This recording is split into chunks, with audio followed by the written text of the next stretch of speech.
possível. Porque às vezes não é possível.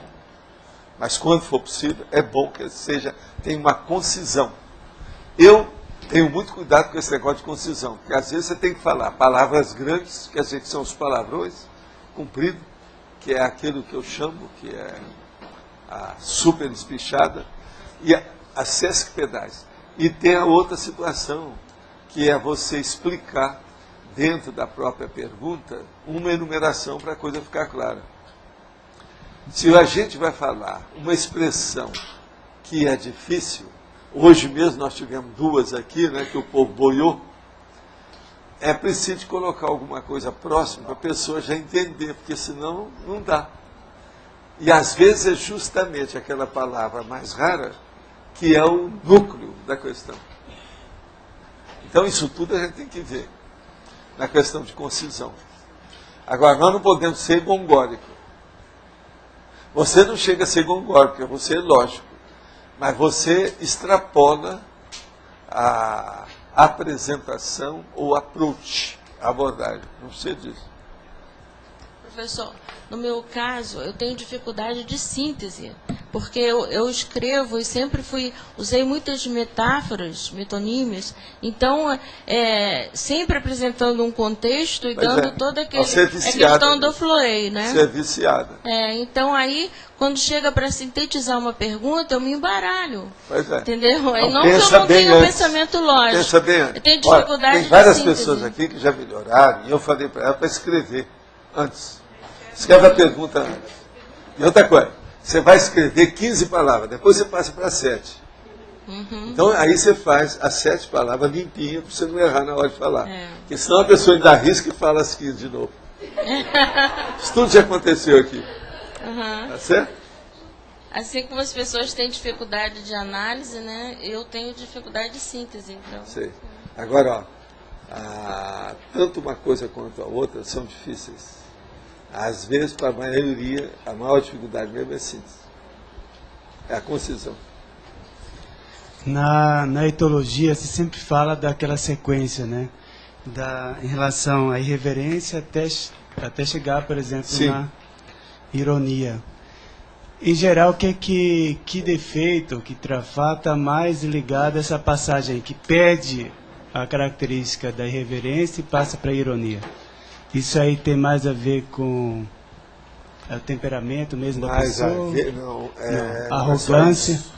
É o processo, vamos dizer assim, do exagero de colocar outra pessoa numa condição difícil. Dá um exemplo.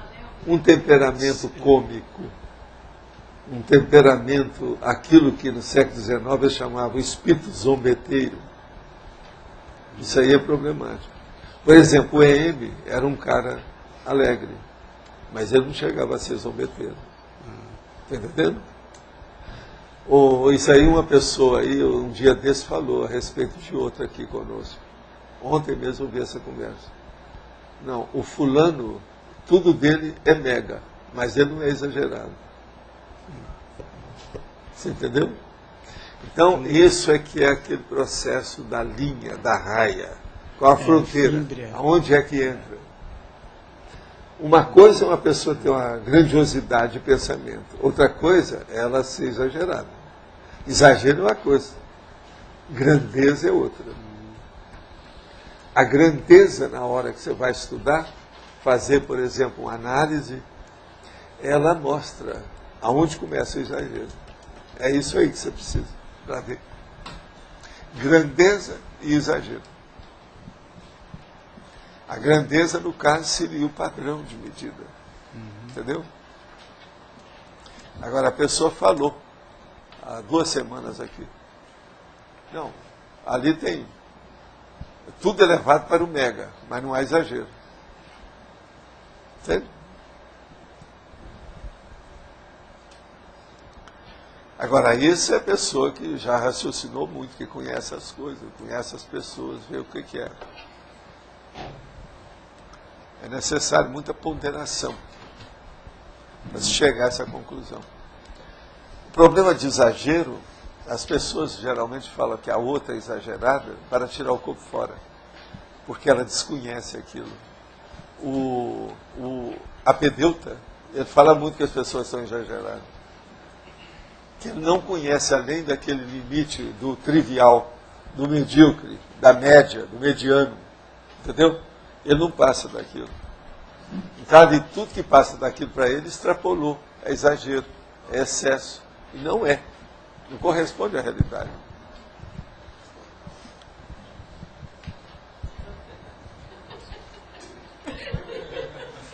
Ele vai ler com o microfone, é isso? É a última agora? É a última que vocês criaram? Muito importante. Ler com o microfone, isso é o máximo. É a última. Pessoal, essa questão que o senhor está falando da síntese, né? Eu também já vi alguns casos assim da pessoa que ela, a princípio, parece está querendo buscar ser sintético, mas tem um pensamento truncado, que tipo assim, dentro daquela, ela não consegue ser clara dentro das poucas palavras que ela usa, né? Esse ainda está na fase ainda da pessoa dominar a situação. Ela está evoluindo, mas está no meio do caminho. É preciso dela seguir com o processo do rigor, da direção, do rumo e do percentual. O percentual de acréscimo ou decréscimo. Nesse caso aí, o que falta é isso. Mas você acha que isso aí é mais da evolução do pensamento? Tem alguma coisa a ver, por exemplo, com um travão da pessoa que faz ela pensar Sempre errado? tem travão. Coisa toda? Sempre tem, né? Essas coisas sempre ocorreram por algum travão do passado. Agora, quase sempre é perseguição. Vocês têm que lembrar que o nosso passado na Terra é de muita repressão, muita coação, muita coerção. Olha o que eu estou falando.